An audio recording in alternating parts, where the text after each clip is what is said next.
Assalamu alaikum. Students, we are here with a new article of chapter number 4, that is work done by the gravitational field. कि gravitational field कितना काम करती है। इससे पहले हम लोगों ने दो आर्टिकल्स में जो डिस्कस किया था, that was work done by the constant force. इसके बाद हमने पढ़ा work done by the variable force. Now we have a new article work done by the gravitational field. अब हेडिंग में ही सारा कुछ लिखा होता है, हम लोगों ने करना क्या है। तो जो हेडिंग है उसमें एक वर्ड आ रहा है ग्रेविटेशनल फील्ड। तो what is meant by gravitational field. इस ग्रेविटेशनल फील्ड को डिस्कस करने के लिए आप ये देखें कि ज़मीन के इर्द गिर्द का ऐसा इलाका जहाँ तक ज़मीन किसी भी चीज़ पर फोर्स लगाकर उसको अपनी जानिब खींच सकती है, हम उस इलाके को ज़मीन की ग्रेविटेशनल फील्ड कहते हैं। अब फील्ड का कॉन्सेप्ट आपको समझाऊं मैं तो ऐसे आप ये फ़र्ज़ कर लें कि जैसे गर्मियों में हम पंखा यूज़ करते हैं, तो पंखे की हवा जिस जगह तक जाएगी, इसका मतलब कि वो जगह उस पंखे की फील्ड कहलाएगा। यानी कि उस पंखे के इर्द गिर्द का ऐसा इलाका जहाँ तक उस पंखे की हवा जा सकती है, हम उस सारे इलाके को उस पंखे की फील्ड कहेंगे। सिमिलरली ग्रेविटेशनल फील्ड जो है उसमें ज़मीन का जिक्र आएगा। ज़मीन के इर्द गिर्द ज़मीन का ऐसा इलाका जहाँ तक ज़मीन किसी भी बॉडी पर फोर्स लगाकर उसको अपनी जानिब खींच सकती है, हम उस इलाके को ज़मीन की ग्रेविटेशनल फील्ड कहेंगे। तो the space around the earth in which it's gravitational force acts on a body, यानी कि वो इलाका अराउंड द अर्थ ज़मीन के इर्द गिर्द का इन विच जिसमें it's gravitational force acts on a body, जिस किसी भी बॉडी पर उसकी ग्रेविटेशनल जो है वो फोर्स लगे तो हम उसको उस ज़मीन की ग्रेविटेशनल फील्ड कहते हैं। इसको समझने के लिए हम ले लेते हैं एक एग्ज़ाम्पल। फ़र्ज़ करें कि एक बॉडी ए से बी नुक्ते तक जाना चाह रही है और ये ज़मीन की ग्रेविटेशनल फील्ड के अंदर मूव कर रही है from point A to B.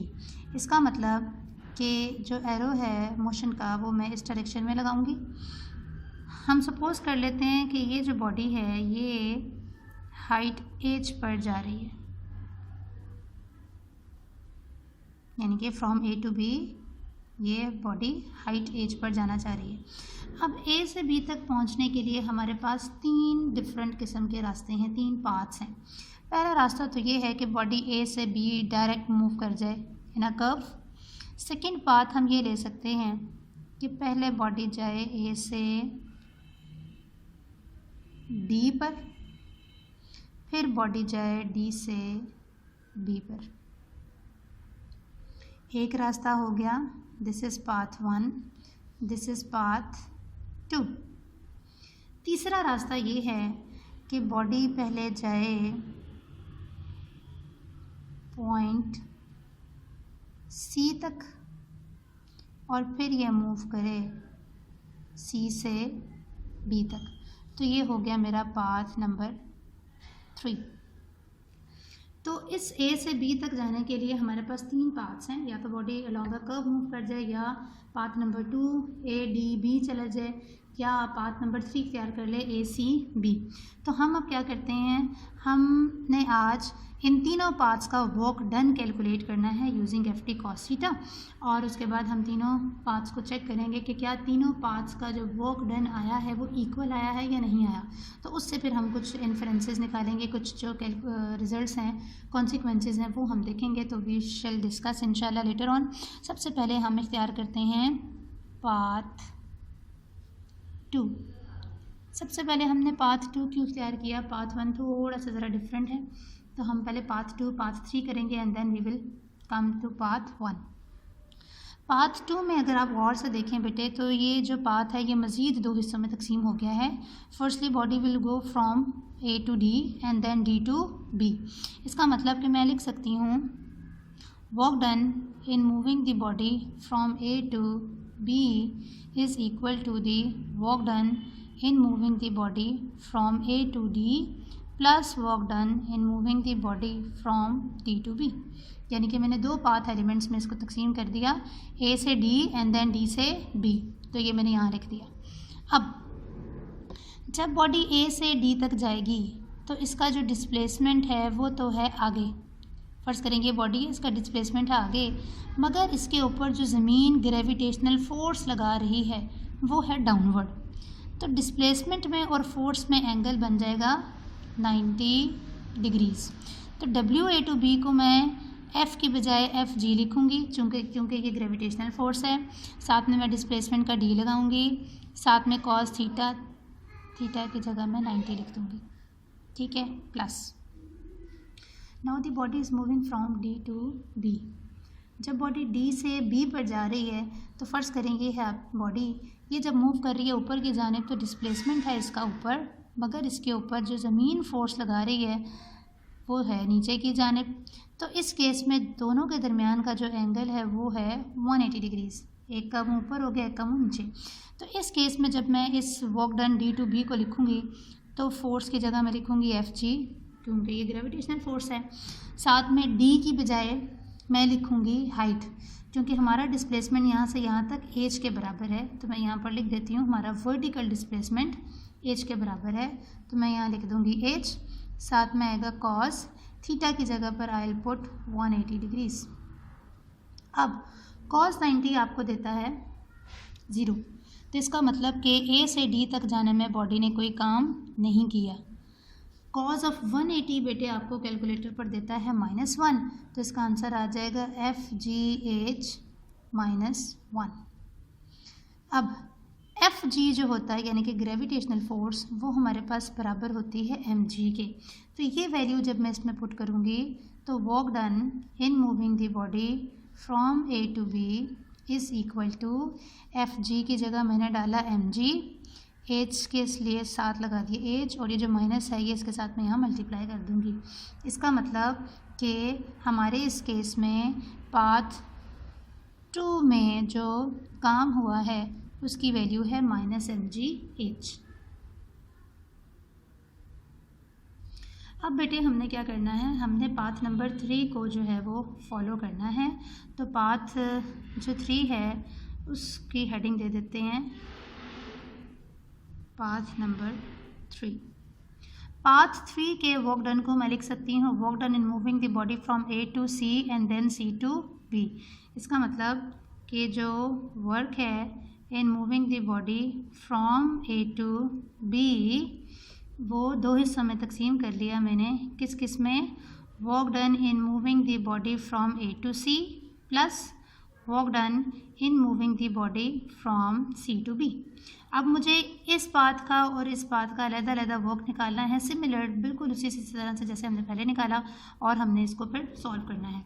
तो बेटे जब बॉडी A से C पर जाएगी, फॉर एग्जांपल ये बॉडी जा रही है ऊपर की जानिब, तो इसका डिस्प्लेसमेंट है ऊपर, जबकि इसके ऊपर ज़मीन कहाँ फोर्स लगा रही है, नीचे की जानिब। तो दोनों में एंगल अगेन यहाँ पर कितना बनेगा 180 डिग्रीज़। अब चूँकि जो डिस्प्लेसमेंट है वो मैंने यहाँ मेंशन कर दिया हाइट के बराबर है, तो A टू C का जो FD cos थीटा वाला फार्मूला है उसको थोड़ा सा मॉडिफाई करते हैं। F की बजाय मैं लिखूँगी FG ग्रेविटेशनल फोर्स, D की बजाय मैं लिखूँगी H क्योंकि ये हाइट है, cos ऑफ कितना एंगल है दोनों में 180 डिग्रीज़ का, plus. Now the body is moving from C to B।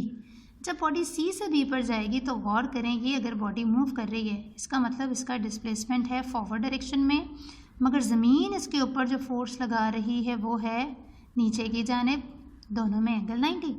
तो हेंस हम FD cos थीटा को मॉडिफाई कर लिखेंगे F की बजाय FG। जो हमारा हॉरिजॉन्टल फासला है वो D है, साथ में cos ऑफ 90 डिग्रीज़। अब cos 180 आपको देता है -1, तो ये वो माइनस मैंने लगा दिया। FG चूँकि मैंने आपको अभी भी पीछे बताया ग्रेविटेशनल फोर्स mg के बराबर होती है, साथ में आ जाएगा h। तो इस A टू C का जो वर्क है वो आ जाएगा -mgh प्लस cos 90 आपको देता है 0, तो 0 से ज़रब खाकर एवरीथिंग बिकम 0, तो दिस इज़ -mgh। इसका मतलब कि जब आपने पाथ नंबर 3 इख्तियार किया in moving the body from A to B तो वर्क की वैल्यू बिल्कुल पहले वाली ही आई है -mgh। Now we will discuss path number 1। Path 1 को हम इसलिए आखिर में कर रहे हैं क्योंकि पाथ 1 जो है थोड़ा सा क्रिटिकल है। पाथ 1 देखें आप स्ट्रेट नहीं है, A से B कर्व्ड है। तो इस कर्व्ड पाथ को हम कैसे सॉल्व करेंगे? इस पूरे कर्व्ड पाथ पर मैं वर्टिकल और हॉरिजॉन्टल स्टेप्स बनाऊंगी, यानी कि जैसे सीढ़ियाँ होती हैं ना, बिल्कुल ऐसे ही मैं सीढ़ियाँ बनाकर इस पाथ को लेकर जाऊंगी। तो मैं इसकी डायग्राम दोबारा से बना लेती हूँ, थोड़ी सी बड़ी कर ताकि आपको बिल्कुल क्लियर नज़र आए।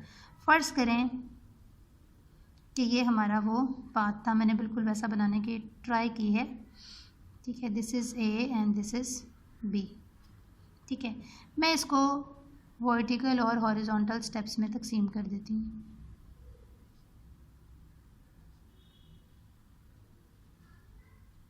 ये मैंने क्या किया, इस पूरे कर्व पाथ को वर्टिकल एंड हॉरिजॉन्टल स्टेप्स में तकसीम कर दिया। अब जो वर्टिकल पाथ्स हैं यानी कि वाई एक्सिस वाले, इनको मैं यहाँ से लेकर यहाँ तक के वर्टिकल पाथ को लिखती हूँ डेल्टा y1, क्योंकि ये वाई एक्सिस पर है। इस सेकेंड वाले को मैं लिखती हूँ डेल्टा y2, थर्ड वाले को मैं लिखूँगी डेल्टा y3, और जो लास्ट वर्टिकल पाथ होगा मैं इसको लिखूँगी डेल्टा yn। जबकि जो हॉरिजॉन्टल पाथ्स हैं इनको मैं क्या लिखूँगी, दिस इज़ डेल्टा x1, दूसरा बन जाएगा डेल्टा x2। चलते चलते चलते जो लास्ट हॉरिजॉन्टल पाथ है मैं इसे लिखूँगी डेल्टा xn, ठीक है। इसको मज़ीद अगर मैं क्लियर कर दिखाऊँ आपको तो ये कुछ इस तरह की डायग्राम बन जाएगी। ये डेल्टा y1 और ये वाला पाथ डेल्टा x1, ये वाला पाथ डेल्टा y2 और ये वाला path delta x2 and so on, ये कंटिन्यू रहेगा। अब याद रखें बॉडी मूव कर रही है ए टू बी ऊपर की जानिब, तो डेल्टा y1 डिस्प्लेसमेंट ऊपर की जानिब होगा, x1 में डिस्प्लेसमेंट की डायरेक्शन इस जानिब होगी, डेल्टा y2 की डायरेक्शन ऊपर जानिब होगी, डेल्टा x2 की इस जानिब, और फिर डेल्टा y3 की अगेन ऊपर की जानिब, ठीक है। अब मैं इस पाथ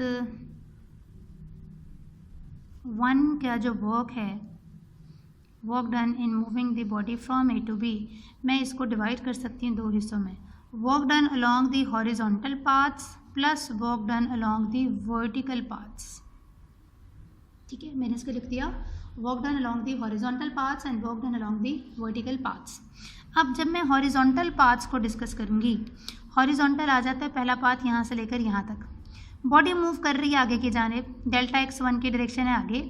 इस बॉडी पर जो फोर्स लग रही है ग्रेविटेशनल फोर्स, वो तो हमेशा नीचे की जानिब है, दोनों में एंगल बनेगा 90। सिमिलरली जब मैं दूसरा पाथ लूँगी डेल्टा x2, इसमें भी डिस्प्लेसमेंट आगे मगर फोर्स हमेशा नीचे की जानिब, अगेन एंगल 90। इसी तरह से अगर आप चेक करें तो हर हॉरिजॉन्टल पाथ में डेल्टा x में और फोर्स में एंगल बनेगा 90, कॉस 90 आपको बेटे देता है 0। इसका मतलब कि तमाम हॉरिजॉन्टल पाथ्स का जो वर्क डन होगा वो 0 होगा। इसी को आप चेक कर सकते हैं, अपनी इस डायग्राम में देख लें, जो हम लोगों ने हॉरिजॉन्टल पाथ्स लिए हैं उनमें जो दोनों केसेस में जो हमारा वर्क डन था वो 0 था। क्यों? क्योंकि कॉस 90 आपको 0 देता है। सिमिलरली यहाँ भी हॉरिजॉन्टल पाथ्स पर वर्क डन की वैल्यू 0 हो जाएगी। हम चलेंगे आगे, work done along vertical paths. Vertical जो पाथ्स हैं, पहला पाथ आ जाता है, बिल्कुल इसको ऐसे कंसिडर करना है जैसे इस डायग्राम में ये वर्टिकल पाथ्स थे, बॉडी मूव कर रही है ऊपर की जानिब, डिस्प्लेसमेंट ऊपर मगर फोर्स हमेशा नीचे ज़मीन की, एंगल दोनों में 180। तो बेटा ये जो पहला पाथ है इसका भी जो एंगल है वो 180 बनेगा, इस वाले का भी एंगल 180 बनेगा, इस वाले का भी एंगल 180 बनेगा। मगर अब हम इसको लिखेंगे कैसे? हम लिखेंगे जो पहला पाथ एलिमेंट है ये डेल्टा y1, इसका आंसर आएगा -mg डेल्टा y1। क्यों? क्योंकि ये हम फोर्स का कौन सा फार्मूला लगा रहे हैं, अगर मैं आपको यहाँ से बताऊँ तो यहाँ पे हमने फार्मूला लगाया है FGH cos of 180। तो यहाँ पे ग्रेविटेशनल फोर्स FG को mg लिखूँगी, हाइट को हाइट नहीं लिखूँगी क्योंकि यहाँ से लेकर यहाँ तक की हाइट मेरे पास डेल्टा y1 है। माइनस क्यों आया? बिकॉज इन दोनों में एंगल 180 होगा, बिल्कुल इस तरह से जैसे हमने इस वाले स्टेप में किया। तो -mg डेल्टा y1। फिर आ जाएगा सेकंड स्टेप, सेकंड स्टेप में भी cos 180 बनेगा, अगेन माइनस, अगेन फोर्स का mg और अगेन हाइट का डेल्टा y2। चलते चलते चलते हम पहुंचाएंगे लास्ट एलिमेंट पर, लास्ट वर्टिकल पाथ एलिमेंट पर। लास्ट वर्टिकल पाथ एलिमेंट का भी जो एंगल है बेटे वो 180 ही बनेगा। तो आंसर आ जाएगा -mg डेल्टा yn। ठीक है, minus M G delta by N. अब मैं इस सबको समराइज़ करूँ तो हम माइनस निकाल सकते हैं कॉमन, एम जी भी हम निकाल लेंगे कॉमन। हमारे पास बचेगा delta by one plus delta by two plus so on delta by N. इन तमाम वर्टिकल हाइट्स के छोटे छोटे हाइट्स को जमा करते जाएं तो हम ए से बी तक पहुंच जाएंगे। ए से बी तक की जो हाइट है दैट इज़ बेसिकली एच, तो मैं यहाँ पर लिखूँगी माइनस एम जी एच, क्योंकि ये जो पूरा का पूरा आपका स्टेप है ये सारा का सारा एच के बराबर है। So work done in moving the body from A to B is also equal to minus M G H. ठीक हो गया। अब अगर आप गौर करें तो जो हमारा पाथ नंबर 2 था उसमें भी वर्क डन की value minus M G H, path 3 में भी minus M G H, path 1 में भी माइनस एम जी एच। इसका मतलब है कि ये रिलेशंस कुछ कह रहे हैं। तो बेटे ये रिजल्ट्स आपको ये कह रहे हैं कि आप किसी भी किस्म का रास्ता इख्तियार कर लें, किसी भी रास्ते से आप ए से बी पॉइंट तक पहुंच जाएं तो जो वर्क डन है वो सेम रहेगा, वो रास्तों पर डिपेंड नहीं करता। इसको आपकी बुक में मेंशन किया हुआ है, work done in earth gravitational field is independent of the path followed. यानी कि वर्क डन जो ज़मीन के ग्रेविटेशनल फील्ड में कैलकुलेट किया जाता है इज़ इंडिपेंडेंट, वो डिपेंड नहीं करता, वो इन्हिसार नहीं करता, उसकी वैल्यू वेरी नहीं करती। किससे?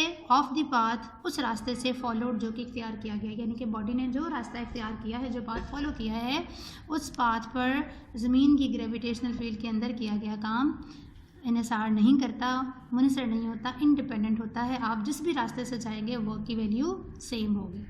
ठीक है, इसको हम एक और तरीके से भी जो है वो लिख सकते हैं कि the field in which the work done in a closed path is zero is called a conservative field. यहाँ से हमने एक और डेफिनेशन जो है वो निकाल ली है, कंजर्वेटिव फील्ड क्या होती है। तो ऐसी फील्ड जिसमें किसी भी क्लोज्ड पाथ का वर्क डन ज़ीरो हो जाए। अब क्लोज्ड पाथ क्या होता है? क्लोज्ड पाथ ये होता है कि आप जिस नुक्ते से चले हैं वापस आप उस नुक्ते पर आ जाएं और जितने भी आपके पैचेस बने हैं सबका वर्क डन अगर ज़ीरो हो जाए तो हम उस फील्ड को कंजर्वेटिव फील्ड कहते हैं। या इस डेफिनेशन को भी आप ले सकते हैं कि ऐसा फील्ड जिसमें जो भी रास्ता इख्तियार करें वर्क डन की वैल्यू सेम आए तो हम उस फील्ड को कंजर्वेटिव फील्ड कहते हैं। तो ये आपके पास एक और डेफिनेशन आ गया कंजर्वेटिव फील्ड की, कि कंजर्वेटिव फील्ड क्या होती है? जिसमें क्लोज्ड पाथ में वर्क डन ज़ीरो आ जाए या कोई भी रास्ता इख्तियार करें तो जो वर्क की वैल्यू है वो सेम आ जाए तो हम उस फील्ड को कंजर्वेटिव फील्ड कहते हैं। तो हेंस हम ये कह सकते हैं कि हमारे इस आर्टिकल में जो ज़मीन की अर्थ्स ग्रेविटेशनल फील्ड है this is basically a conservative field, क्योंकि हमने अभी अभी क्या किया, 3 पाथ्स लिए ए टू बी तक जाने में और हर एक का आंसर सेम आया है, तो हम कह सकते हैं ज़मीन की ग्रेविटेशनल फील्ड कंजर्वेटिव फील्ड है। इसके लिए बेटे आप अपनी बुक का पेज नंबर 82 खोलेंगे और उस 82 पेज पर एक साइड इंफॉर्मेशन है, उसमें कंजर्वेटिव और नॉन कंजर्वेटिव फोर्सेस मेंशन है, ये आपने याद कर लेनी है फ्रॉम पॉइंट ऑफ व्यू। तो इंशाल्लाह नेक्स्ट मिलेंगे एक नए आर्टिकल के साथ। Hopefully you understand. अल्लाह हाफ़िज़।